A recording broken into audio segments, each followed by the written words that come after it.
the bands were out, the roller was out, everything that they had told me to do. And it just still wasn't getting any better. You know, not every session's going to be enjoyable, even when you're not injured. You know, you're not going to hit PBs every session. But you know that when you put in the work, it'll eventually pay off. I didn't know what it was. And then I thought, oh my gosh, I've got like a back of a 50-year-old. I'm not going to be able to walk when I'm older. And obviously I didn't want to then carry on lifting if that was going to make it worse. And, you know, nobody could give me a definitive answer on whether or not it was going to make it worse or not. This is my conversation with Tamara Dunkley.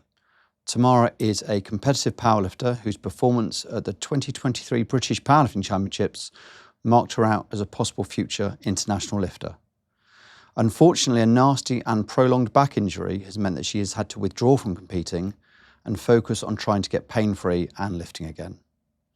In this episode, we go over her introduction and progression in the sport and the difficulties she has faced in coming to terms, both physically and mentally, with an injury which has no defined endpoint. Tamara was nervous about making this episode, but she is a very genuine and honest person, and I think she communicates her struggles in a way which is both pragmatic but also resilient. Without further ado, I give you Tamara Dunkley. Okay. When was the first time you lifted weights? How old were you? I think maybe around 20. It was when I first met my partner. He introduced me to powerlifting originally. He competed in the BDFPing and thought it'd be good for me to give it a go. He said, like, you know, the structure, the build on you would benefit you. How did you meet? I worked in 3, which is a phone shop, in the town centre, and he was like the security manager at the time, and I had a little bit of a crush on him, and obviously felt the same way, and it just grew from that. So, and he said you should get into the gym or come along with me, or... Yeah, so having him sort of show me what to do was helpful, because when I was like throughout school, I would go to the gym, and I actually signed up with a PT at the time, and I asked if I could like learn how to squat and deadlift, because the boys were always in the gym and I was one on like the treadmill and the cardio machines, and I could see the weight section, but I just didn't know where to start. It was like quite daunting, not knowing what to do. And she gave me like a kettlebell to try and practice squatting with. And I just couldn't grasp like how to put my feet. Every time I bent like backwards, I would fall over. So she gave me something to like aim towards. And she gave up with me in the end. It was like, you're never going to be able to squat. So how long did she try? How long was she with you? Not for ages, like literally a few weeks. Which is funny, because that's the first thing I ever noticed about you, was how good you were at squatting. So that's ironic, isn't it? Yeah, I've definitely come a long way, and it's quite nice. I think when I'm in the gym now and I'm squatting, it's like, you know, and you see other people trying, it's like, you know, they can go from that to what I eventually did. So it's come on leaps and bounds. Bench as well. I couldn't even bench the 20 kilo bar when I was training with my partner. It was just too heavy. And I thought, what do I do now? But luckily we had a 10 kilo bar, and just adding like the small plates, I couldn't wait to bench just the bar alone. And then when that started growing, it was just such a nice achievement to see weights on the bar. So did you actually get pinned by the 20 kilo bar then? Oh yeah, I couldn't do it for 1 rep. So although my bench isn't as strong as my other lifts in comparison to where I started, it's still... How much did you weigh then? Can you remember roughly what you weighed? Probably about the same. I've stayed around the 63 kilo mark. Like even my first competition, I was in the 63 kilo class. You know, I've gained and dropped quite a lot. I think highest I've ever been is maybe 68, and the lowest is probably around 60. So women who go into the gym now who are struggling to bench the bar, it's not the end of the world then, is it? No, definitely not. I think you just got to keep at it. I think it's so easy to compare yourself to other people and think, you know, how much stronger other people are, but you just need to compare yourself to where you're currently at and stick at it, and you can use your own progression then as a measurement. I think it's hard as well, because especially for women, it tends to be the upper body, which is a little bit behind, especially when you compare to the men. Yeah. As most men will be able to get under a 20 kilo bar and press it, but I think you'll find that you'd be in the majority there. With people I see who are brand new to the gym, getting them under a 20 kilo bar for most women isn't really realistic. Some will be able to manage it, but it's too heavy that early on. So it is good to hear from someone who's actually got to a good standard of powerlifting that you can start off being that far behind and slowly, bit by bit, put the weight on. How long? So did he? Your obviously he wasn't your husband at the time. So did he coach you 1-to-1 then to show you the technique on everything? Yeah, we didn't have a program or anything to follow. It was just a matter of like your standard, maybe 5 sets of 5 or 5 sets of 3, and we would just try and whatever I could lift, try and increase that a little bit. Maybe week on week or month on month. And I did that for about 2 or 3 years, I guess. It was only once. Consistency, isn't it? Yeah, I mean, when I very originally started powerlifting, it was I would do a few sessions and then I'd probably have a few weeks off, and then I'd probably do a little bit of running or something else, and then my diet would be like really strict and then really not strict. So it was very up and down. But then I did reach out and got a coach because I was getting pain in my quad, and every time I was squatting, there's nothing I could do that would get rid of it. And I think once I actually got a coach, I became accountable and more disciplined, and ever since I've trained consistently, like 4 times a week when I can. So what was causing that pain then in your quad? Did you find out? I don't know the reason of what it was, but it's not come back since. But you do get funny little niggles which just go, you never find out what they were. They go and then they come back, and then they go and then they never come back. So it's just, yeah. And are you with the same coach that you started off with? No. Or have you changed? I've changed recently. I was with her for about, I don't know, quite a good few amount of years, maybe 4 or 5. Because I got the idea of it when you're with the coach, they've got to get to know you. They've got to know how you work, and what sort of things work best for you. So I didn't want to just bounce from coach to coach. But it came a time that, with my back, I think there's so many things that went into it that just got me disheartened, and even having a coach, I thought I'd be better off on my own. Yeah. Went off my own for a while. That wasn't getting any better. And then I reached out to my current coach, who is like more qualified in injury and things like that. So hopefully with the work with him, I can get back to where I was. I think you're right though. I think it is quite common for lifters to bounce around coaches because they don't get an instant boost. Yeah. But like you said, it takes a while to learn. You can't really have, especially when you start dealing with higher level competitors, you can't really have a template as a coach because everyone is so different. And if you just have a template that you just put across all your clients, it just isn't going to work effectively. You might get, let's say, 30, 40% of them might make improvements, but 60% are not going to go anywhere. So you have to give that coach time to tailor it to you. How long were you training for before you did your first powerlifting competition? From when I looked back at the video of when I first started, I think my first competition was in 2015. Okay. So it would have been about 2 years maybe. A decent amount of time of training before. Was that conscious that you wanted a weight, or was that just the natural point at which you wanted to compete? It was just more to get comfortable with what I was doing. Obviously, it was very at a beginner level. Not that determined whether or not I competed, because the numbers, what I did was just what was on the day.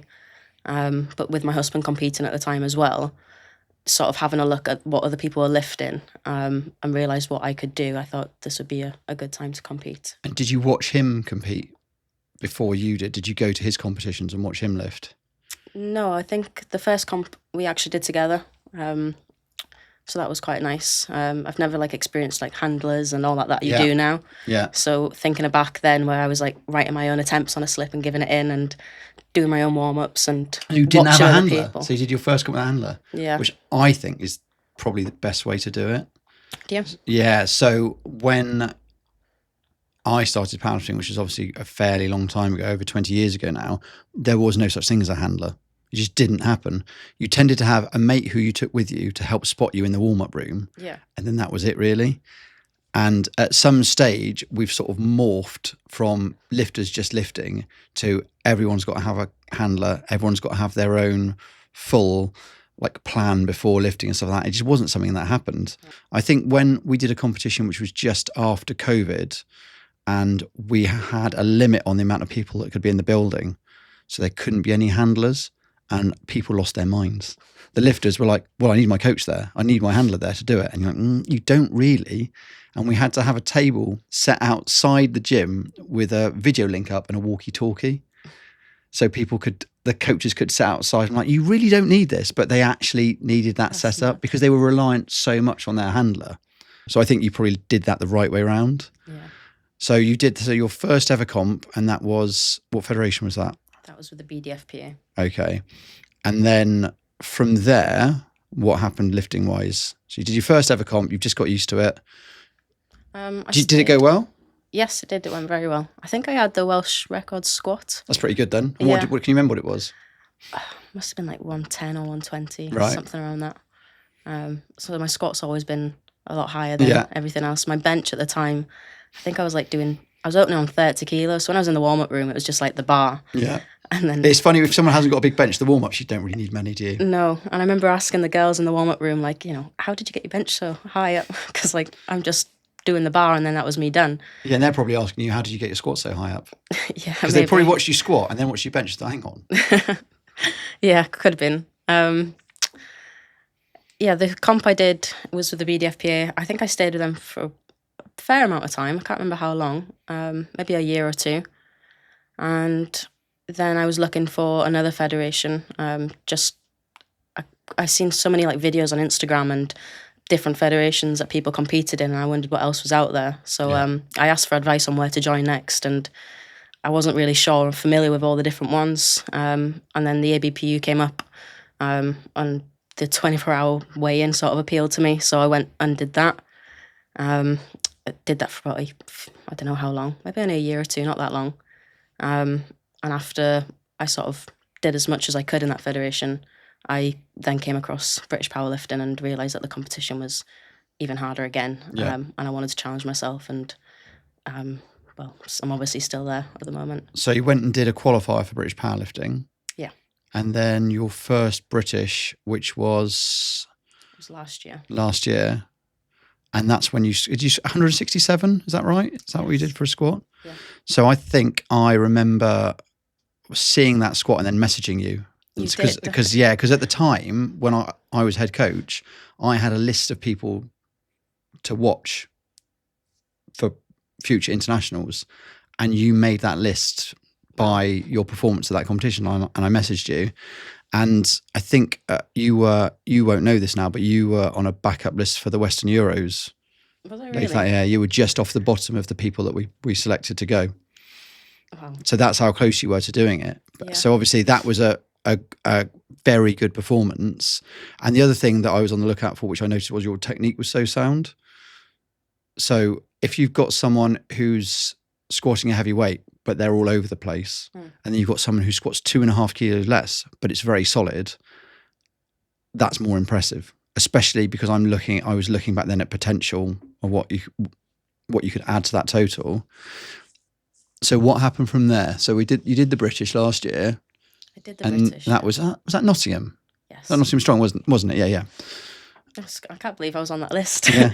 So has that shocked you a little bit? Because yeah. I don't tell the people that are off the bottom of it, because there's no point saying you nearly made the international team. Yeah, I know, I get that, but it's still nice to know. Yeah. So that's where you were, and you did that, and then. So I'm not the type to like want to do comp after comp. Yeah. I want to take some time off and build back up. So obviously that was like my highest performing comp I'd done. So I was hoping to come back then, do a qualifier, and then do the Brits. What would have been this year. So I did the qualifier, which was I think it was the Welsh Champs or some local comp. And literally about 2 weeks out from that, I was feeling back pain. And it's just gone downhill ever since, unfortunately. So when you first get this back pain, is it localised? Is it in your back? Yes. So it's not travelled anywhere else. It's not up and down your leg or anything like that. So it's just localised in your back. And does it come on during a session? Is it after a session? When did you first? It was during the session. Okay. And only when I'm actually lifting weights most of the time. It wasn't like I had lifted and then thought, oh, my technique was off and I've pulled it. You didn't feel something go? No. No, okay. It was just during some warm-ups, certain lifts. You know, one day I could lift, my top set and not be in any pain, and then the next I'd be warming up and I'd feel it again. So was it literally not just when you put the bar down, so it's as you're lifting the bar off the floor, you're like, oh, yeah, that doesn't feel right. Mm-hmm. Okay. And is it squat and deadlift, or just deadlift, or? Mainly squat. It was mainly squat? Yeah. And then deadlift occasionally as well. And how long did you have that before you then spoke to someone or got treatment or went for the next stage? I sort of did a little bit of like work with my current coach at the time, which eased it off. I then did the Welsh Champs, and I did everything that I needed to do. I think during my deadlifts, obviously you're quite fatigued once you get to that point anyway. Yeah. I noticed that they were impacted. I think I failed like my last attempt, but still finished with a good total, so I was happy. And then just training afterwards just went downhill. I started like, my top whatever deadlift, which was 160 maybe, and then it went down to 150, then 140, and it just went down and down and down. And is this being limited by pain? Yeah. So this is you going, I can't lift anymore because it's hurting. Yeah. Okay. Now, I don't know if it's more a mental aspect where I'm scared of it going, or if I am in actual pain. I mean, I can feel the pain there, and then you get some people who tell you to push through it, and then others who say once you feel the pain, stop. Yeah. So I was getting a lot of contradicting information, and I didn't want to hurt myself anymore to the point where it would affect my daily life. So I was like, I just thought as soon as I feel the pain, I'm going to stop. Because your daily life, you're a data analyst, that's right, isn't it? So you're sat in an office. I'm sat at a desk all Sat day. at a desk. So for anyone who hasn't had disc or back pain, sometimes sitting down can be incredibly painful in that same position. And yeah, if you had an injury, which meant you couldn't sit at your desk because of the pain, yeah, that's not good then.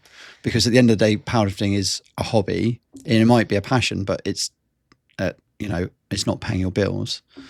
So it's got slightly worse. It's been progressively getting worse. So you've had this contradictory information. What do you do next? I mean, I looked on Google. I spoke to... Oh dear, no. which I know isn't the best option. You only ever see the worst of the worst. If you get an injury and you go on Google, it's like, I'm gonna die. Yeah. I did see like actual professionals. So I saw a chiropractor, osteopath, physios, doctors.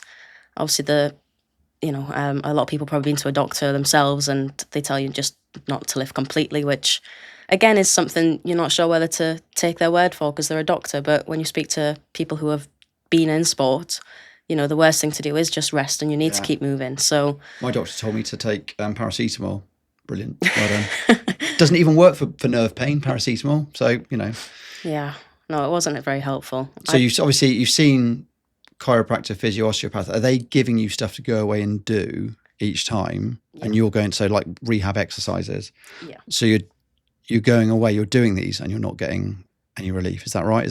Yeah. So I was doing everything like, I'm quite lazy when it comes to warm-ups or even rehab stuff in general, but I thought, no, I need to actually do this to get back. So frustrating, isn't it? Yeah, it's very boring. You don't want to be sat on the floor doing stretches and the bands are out, the roller was out, everything that they had told me to do.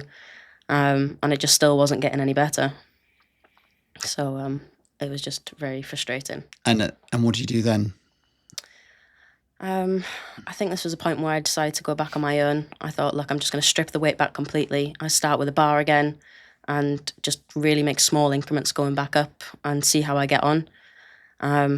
Again, session after session, it was just ending in tears. People around me could see I was getting frustrated and upset. And it was hard because I didn't want to put them down as well. And I could see them trying to support me. And, it's just such a hard mindset to snap out of when things aren't going well, especially when you've been doing it for so long. Yeah. And then my coach that I'm with now reached out to me and said that he'd be able to help me. And the stuff he's been giving me was literally the opposite of what all the other professionals told me. And so what sort of stuff is this then that he's been giving you? What type of exercises? It was more movements rather than using a band or a roller.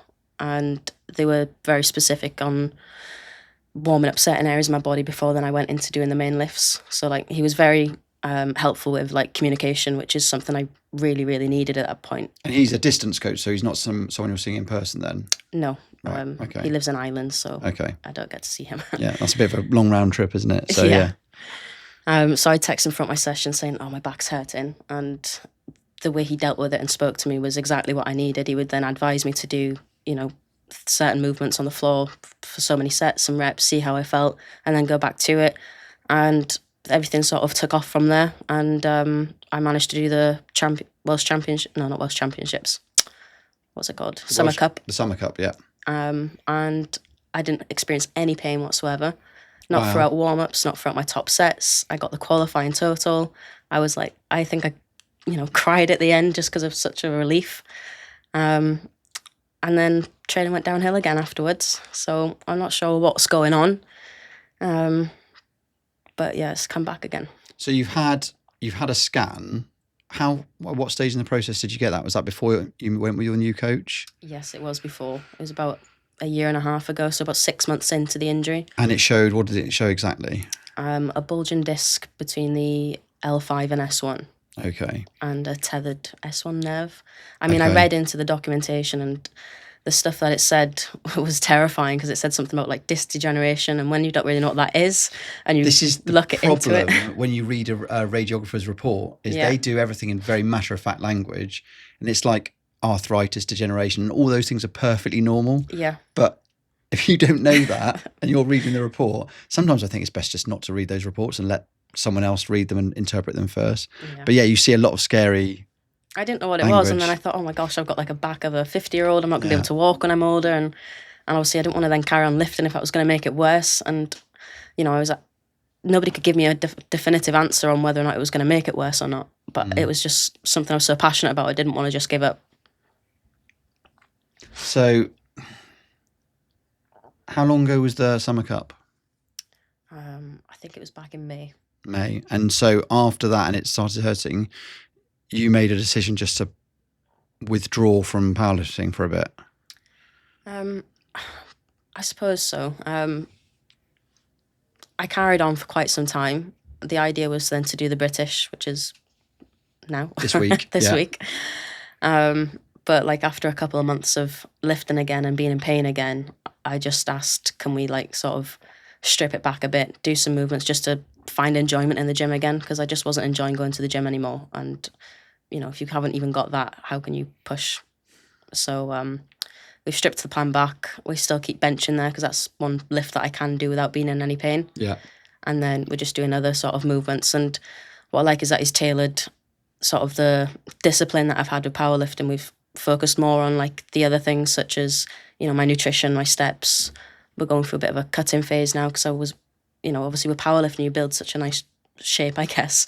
And I didn't want to lose that. And I thought, like, if I give up completely, where's this going to go? I'm just going to probably not train at all. I'm going to eat a lot, and I'm going to be even unhappier then. Yeah, not only not 100%. lifting, but unhappy with how I look and how I feel. So my sort of focus now is going on all the other aspects, and then hopefully in time, touch wood, I'm not been in any pain at the moment. So it'd be nice to reintroduce those lifts again and hopefully get back to competing soon. So you're still doing bench pressing training then? Yeah. But you're not doing anything which is like loading your spine, so no squats or deadlifts or anything like that? No. I mean, he's clever in how he's probably programmed me in, like, I'm still doing like maybe lunges or certain variations of a squat, but not necessarily a typical bar squat. Yeah. So we're still moving those areas, but not And loading. so you're training now, and you're not in pain when you're training? No. I've met and known some fairly high level bodybuilders who don't squat or deadlift because they've had injuries in the past. So they switch to things which they can do that still stimulate those muscles, and they still grow very large, impressive muscles. Oh. It's just they're not necessarily huge squatters or deadlifters. So you don't need those lifts to keep that shape. But then if you're keeping that muscle mass and you want to go back, your strength will come back quite quickly. I guess it's the hard thing for you is you go on this mental up and down every time. It's like the hope that kills you, isn't it? Yeah. It's that's that side of it. It's going into the gym thinking, I'm going to lift more than I did last time, or I'm going to push this, and you just can't. Your body just says no. And there's only so much of that you can take. Is there anything if you could go back to the girl a couple of years ago that didn't have any injuries and give her some advice before she got injured, is there anything you'd say to that version of Tamara to help her deal with everything? Just to stay positive, really. When you train, you turn up day in, day out, where, not every session's going to be enjoyable, even when you're not injured. You're not going to hit PBs every session, but you know that when you put in the work, it'll eventually pay off. So just to keep that mindset, which I'd like to think I've done mostly. Obviously, there's been some bad sessions where I've not kept that up, but I think I was very naive, thinking you see a lot of people get injured, and I was in such a good place when I wasn't. I thought, I'm not going to get injured. I've not felt any niggles. I'll be fine. I've lifted this, and I think because I didn't expect to ever feel that, it hit me a lot harder. Like, I'm not great with pain anyway, so to feel something that was so painful to me, it was difficult to sort of overcome. Like, it was almost terrifying. There was one squat that I did, and this was when I was doing it myself, and I did sort of jump the load quite quickly. I think I did, you know, 100 squat, which I'd built up to naturally, which was Yeah. good. And I thought, God, that moved easy. I wasn't in any pain. Realistically, I should have left it there. But I didn't. I added it and added it. And I did 140 for a double. And I was so pleased with how smooth it moved. And I did one more rep, and literally as I was coming out of the hole, my back went. I managed to get back up, put it on the rack, and I just was laying on the ground, and I physically couldn't stand up. Like, you know, not to sound dramatic, but it did feel like I was paralyzed, like just for a moment. Yeah. And that feeling, I thought, like, I can't risk that again, you know? So Were you lying on your front?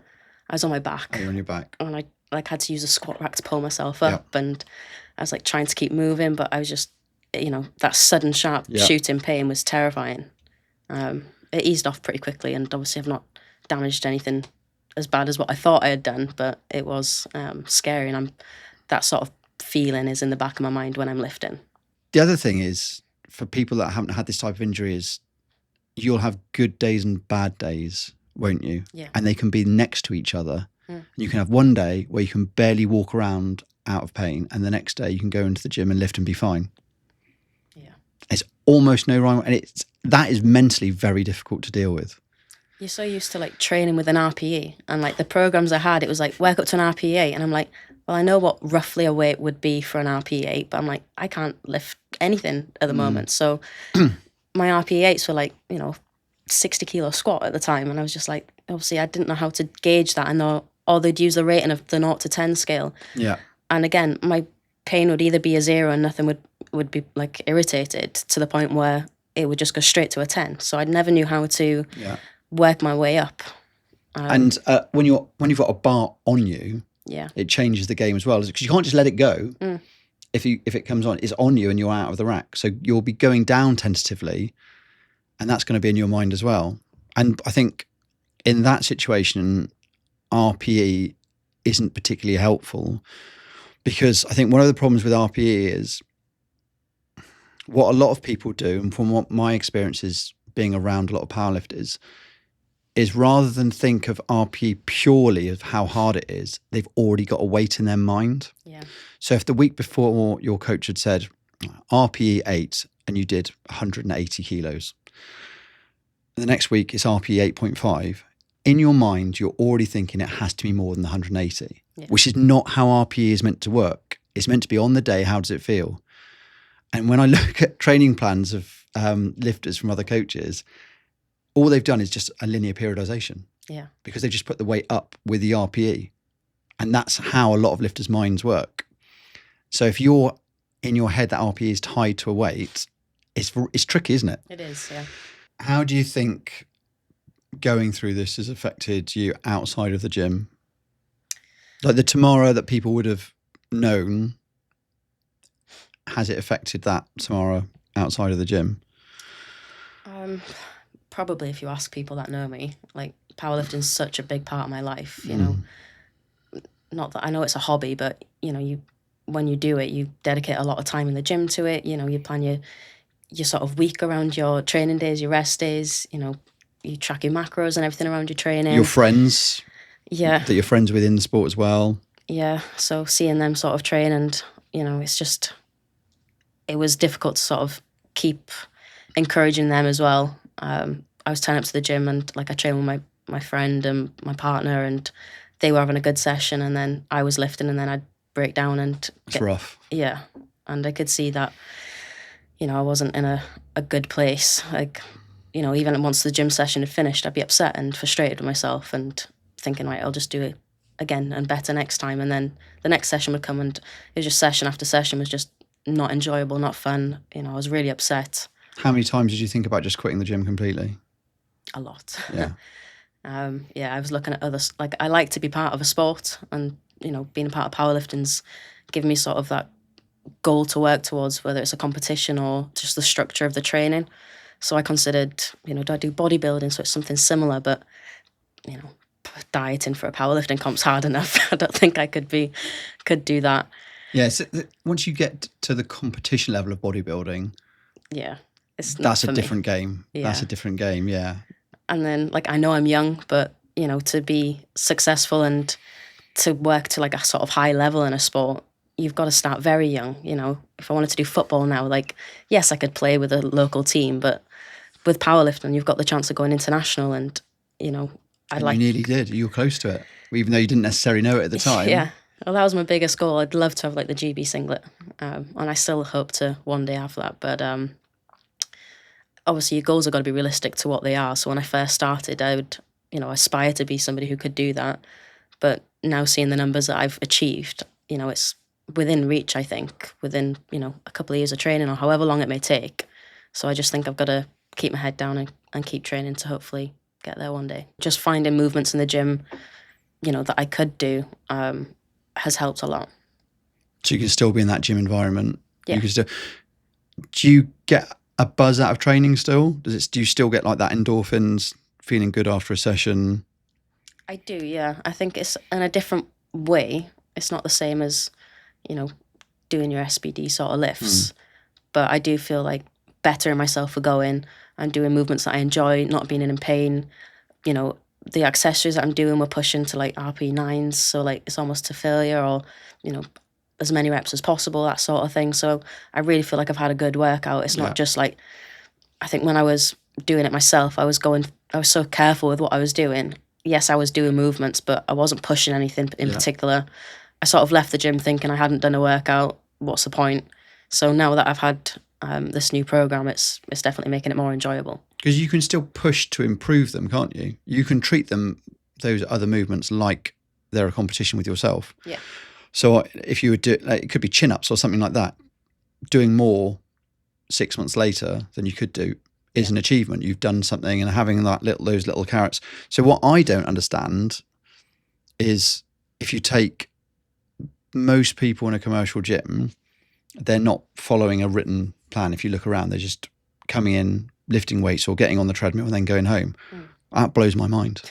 That blows my mind that they can come in 3 times a week for year after year without some sort of track of what I just can't understand it. Yeah. If I've got every training diary from when I was 16 effectively, with every set and rep written so I can see, and that's the only way I could keep myself motivated, was be constantly challenging. But there are people who come and they don't, and it's obviously just a different mindset. They're just coming to work out. Yeah. I almost have more respect for them. So I'm like, that is impressive motivation. You're still coming in 3 times a week without having that plan. No, it sounds like, well, Lee and Scott, the guys I train with, so my husband and his friend, they do that, exactly that. That's nuts. And he was like, why don't you just follow the training plan me and Scott do? And I was just like, no, there's no structure. Like, I need to know and read ahead of, you know, going to the gym, on knowing and mentally preparing myself for doing these lifts, whether it's an accessory or anything. I can't just turn up and, again, like, they'll just do a weight that feels comfortable or somehow remember what they did the week before. And I'm thinking, how can you remember, and how do you progress if you're doing one accessory one week and then another accessory for another muscle the next week? I mean, it works for them and they enjoy it, so that's fine, but I need an actual plan to follow. It must just be a different mental attitude towards it. Yeah. You and I have got one way of doing it, and most powerlifters I know are like you and me. Like, they want to have that structure, but like you said, your partner, your husband is still doing well and not having to. That's just mad. Yeah, I don't. Does he still compete? No, not anymore. He's So when did he hang up his belt? Quite a while ago now, a few years. I think he did the British, so he stayed in the BDFPA. But he's also gone through many injuries. Was that why he stopped? He was just like, it's not worth it anymore. Yeah, I think it was his back injury that sort of was enough. I think deadlifting was just causing too much of a problem when he was training, so he doesn't tend to do those lifts at the moment. Finding a way to keep yourself in shape without having that powerlifting thing hanging over you is important, because you don't want to drift away from it. No. Obviously, especially if you can get enjoyment out of going to the gym, it's important that you could find a way to do that. So where you are now, what do you think would be the thing that got you back into doing a competition? Where would you have to mentally and physically be, do you think? Now you're doing all this other stuff. Yeah. I mean, it's always in the back of my mind. Yeah. that I want to get back to powerlifting. It's just something I truly enjoy. And every comp, even like the latest one, you get that buzz and just the atmosphere of everybody there, and everyone supporting you, even your own competition. And that feeling like is just like nothing I've experienced before. So I definitely want to be back on the platform. When, I guess, would just depend on how training goes. So hopefully when I start implementing more of powerlifting movements in time, not being in as much pain, or even being able to manage or control it. I'm not particularly bothered what my numbers are. I'd like to think I haven't lost much strength, but as long as I can actually perform the lifts, I would like to do another competition. Not related to powerlifting, what do you do for fun? Most weekends I try and get out. Like, I go out with my friends and we go hiking. Hiking, good. So there's like, I live in Wales, so there's so many different like sort of trails and coastal paths that I can get out on, and like my steps during the week are very minimal. I think I saw something you put up on Instagram, and your steps was like it was like 200 or something on one day, and the next day it was like 20,000. It was something insane like that. It's literally that. So when I work from home, I don't move from my desk all day. I mean, recently, like last couple of months with my new coach, we've been really pushing steps, and I've hit like 8,000 or 9,000 a day, which is... So do you like get up every hour and move, or how do you do it? Do you just...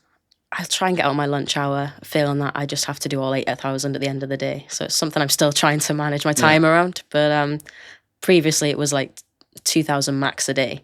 And then I'd go all week, and then I'd do like 20 or 30,000 on the weekend when I go for a hike, which probably doesn't help my back, going from such a big jump. So yeah, that's why my steps are so varied. All right, back on the training side of things, what were your favourite accessories for the big three? So your favourite accessory squat, what was your favourite? Probably a pause squat. Pause squat? I think that's almost everyone says pause squat is their favourite. There's not a lot of variations that I've done. Have you ever done chains or bands or anything like that? I hate bands. So, do you see these videos of them snapping in people's faces, and I don't know, I'm worried that the bands aren't going to hold the weight, and because I train like with my own equipment, they're not going to be that sturdy. I've never seen that happen in real life. I used to use bands a lot with me and my clients, and it's never been a... I've seen them wear, and I'm just thinking how much is left you on have them. to check before you use them. The only times I've seen bands go wrong is when people do them for chin-ups. They put it under their knee. Yeah. I've seen people get hit in the face quite hard with a band before. Our old gym, the ceiling was quite low, and it had suspended ceiling like in here, and the band came off someone's knee and it went through the ceiling. It went through the suspended ceiling. It went up so fast. Wow. No, I don't like any movement that relies on like chains or bands, like where it's not stable. Yeah. I want to feel like I'm in a good position, and they're not going to slip or... Safety squat, have you ever used one of those bars? Yeah. Yeah. Yeah, we've got a safety squat bar. They're okay. I don't mind them. I mean, I'm quad dominant with my squat anyway, so I think they work quite well for me. Yeah. What about accessory for bench? What's worked? What would you enjoy? Probably just using dumbbells on the bench, I guess. Probably a pause bench, but at my sticking point, so like about an inch or two off like my a chest. Spoto press. Yeah. Yeah. Like, we do touch and go occasionally, but most of my benches I will be very strict on my pause, because like come a competition, that pause feels like forever. Yeah. Yeah. So I want to make sure that I'm prepared to hold that weight. That's good advice for a lifter, is just get used to a long pause, because a lot of lifters, as they get close to competition, the pauses get shorter and shorter and shorter because they want more weight on the bar. Yeah. And obviously the competition, they're like, absolutely pinned by it. Deadlift? Probably touch and go. I suppose it depends on the lifter's sticking points and what feels good for them, but I think touch and go allows me to like handle a bit more weight. Okay. Which is nice, mentally, to think I'm lifting more. Yeah. So yeah, probably touch and go with deadlift. And if you could train with any powerlifter for a session in the world alive today, who would it be? I mean, in the UK, probably Bobby. I've seen her in a few competitions, and she's incredibly strong for her size. I train the people I've met through Instagram, have just been people I've never even competed with before. And then we'll go up and just arrange a day out to meet for food and a training session. Yeah. And, one of them have become the best of friends with, and we text every single day since. And it's just mad to think you've met them on a platform like that, and just through powerlifting. It's just the lifting that's connected you. Yeah, and I think that community of like being around other lifters, you know, you got similar interests, you know, you go into the gym together, and you know, we text pictures of like our food for inspiration and stuff like that, you know. So you know, it's nice to have somebody who's doing something similar to you and keeps you accountable. Is that hard then when you can't train to get messages from those people or not? The training side of it is, yeah. Yeah. Obviously steps, food and things like that has stayed the same, but training, it's difficult because like you'll send them a video and they might say like, yeah, you can add more weight on or something, and you're thinking, no, I can't, because my back's going to go. And you know, it's hard to gauge sort of where you're at and what you can push. What about using social media? Were you tempted to stop and come off? Yeah, I think I've gone pretty quiet with just sharing posts. I stick to my stories just in case anybody's sort of watching and wants to see what I'm getting up to. And I mean, I've still continued to train 4 times a week and, you know, complete my sessions, or at least as best as I can on the day. But yeah, I just feel like the stuff I'm doing most of the time isn't worth sharing on the grid because it's not that exciting.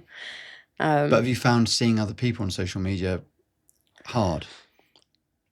Are you on it much? Because you might not be someone who's on social media very much. I only use Instagram. I don't use anything else. It isn't like, I just enjoy watching people lifting and seeing people like improve. But it is like a fear of missing out when you see these big competitions going ahead, or, you know, other people making so much progression with their lifts, and I'm thinking I'm going backwards. And, you know, I try not to compare myself and just... It's difficult if they're peers though, if they're similar age, similar weight class. Yeah. It has been difficult, but I try not to focus on that sort of element. You don't sound like you're particularly bitter.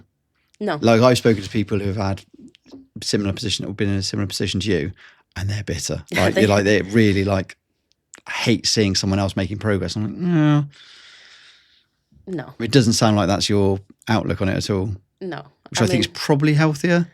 Yeah, definitely. I always like, you know, we might have little conversations between me and my husband, you know, joking, but yeah, nothing that's ever meant with any sort of meaning. Right. I think that's everything. Well, thank you very much for your time. Thank you for having me. I hope it hasn't been too traumatic for you. No, I just hope that there's people listening that are maybe going through something similar, or any sort of difficulties that they're experiencing, that, you know, they're not alone and they just need to keep pushing through. Great. That's a nice message to finish on. Thank you very much, Tamara. You're welcome. Thank you for listening to this podcast. If you want to hear more conversations like this one, please consider subscribing. Thank you.